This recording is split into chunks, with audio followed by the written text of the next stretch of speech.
What is up, Viego mans? Patch 12.18 is out, and it is a relatively small patch in terms of things that affect Viego, so I'm just going to get right on into it and discuss pretty much the only things that I think matter, which are the champion changes, and then I'm also going to discuss the built-in runes you should be taking on this patch. It didn't change much, but I will be clarifying a lot of things as I get a lot of questions in my Twitch chat and on YouTube about what to build and why, so I will be discussing that in this video. Alright, the first change I want to talk about is Hecarim. Now, I'm not going to go into exactly what they changed, but as you guys know, or probably know, Hecarim has been pretty much the most broken jungler in the game. Not even comparable. He's probably one of the most broken champs of the entire season on the release of his rework. He's just been completely dominant, and in my opinion, Viego versus Hecarim has historically been a pretty even matchup, whereas Hecarim wins early and Viego wins late. However, because of how overpowered he was, this wasn't really the case. So now that he's getting taken down a notch, where his base HP is going down, as well as some of his scaling is going down, I believe that Viego actually has room to punish Hecarim, especially before both champs back. So Viego actually is able to invade Hecarim pretty well, so I think that is something that is going to be more accessible to Viego now that Hecarim's base HP is down.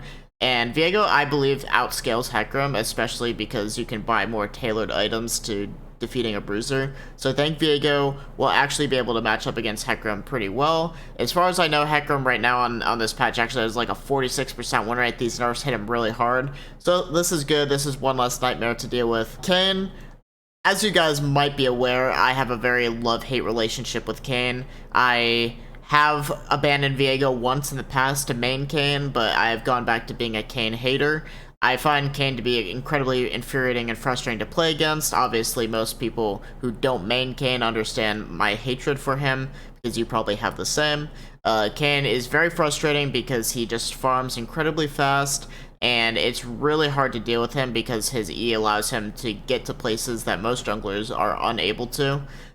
So any nerf to him is a nerf that I'm happy to see. I think that Red Kayn is honestly kind of a bitch to deal with as Viego, so having him taken down a peg will hopefully get him picked a little less, and even if he does get picked, at least he'll be a little bit easier to deal with. Now, Lee Sin is probably what I would consider the ultimate skill matchup for Viego.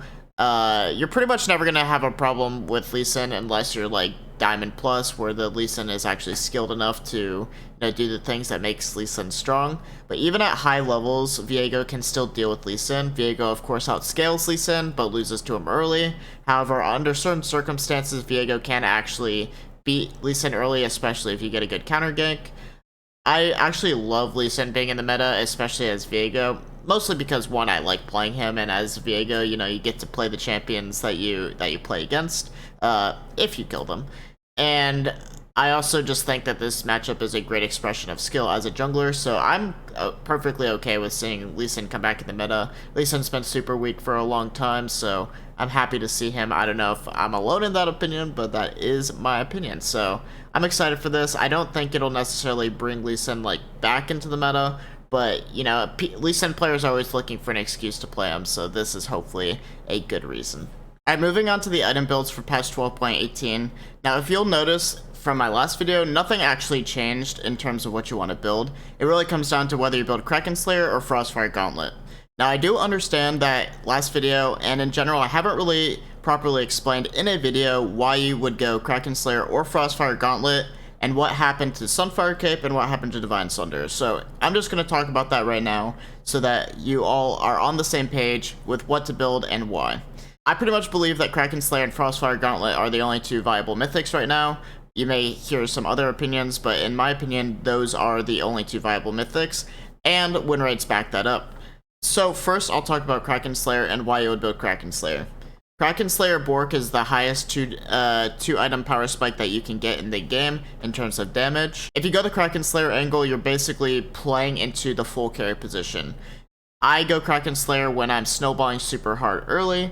When I know that I have a lead. I build Kraken Slayer when I know that I have to be the primary carry for my team, or I go Kraken Slayer if I know for a fact that no one on my team is in position to carry. In my opinion, I would say Kraken Slayer is the far more self-sufficient of the two mythics, because basically Kraken Slayer is determining that you're going to have to get kills on your own, do damage on your own, and basically secure leads on your own. and Kraken Slayer is the best thing to allow you to do that. It's the best thing to allow you to solo 1v9 carry. Now, you will be squishier, which some people may argue makes it harder to 1v9 carry. However, once you build Death Stance Maw, or at least just Death Stance as your third item, I would say that in any elo under Diamond, if I were playing on a Smurf or something, I would only play Kraken Slayer, because basically the primary goal in low elo is to just 1v9 carry your team, because, you know, in higher elos, sometimes you can rely on your team if you get them kills or whatever. If you're not the primary carry, they actually can carry. But in low elo, anything pretty much under Diamond, you want to play to 1v9, you want to play to carry. So I would recommend for most people to go Bork into Kraken Slayer. But at the end of the day, it is preference, and Frostfire Gauntlet is perfectly viable, so let me talk about that. So, Frostfire Gauntlet is kind of the more well-rounded, super consistent build. I would say that Frostfire Gauntlet is the more consistent of the options, because while you're not probably going to have as high of highs in games, you're definitely not going to have as low of lows. Because obviously, it's a lot harder to feed when you're tanky. Even if you get caught out, it's a lot easier to survive if you have just a shit ton of HP and tank stats built into your character. A lot of people ask me all the time, why Frostfire Gauntlet over Divine Sunder or Sunfire?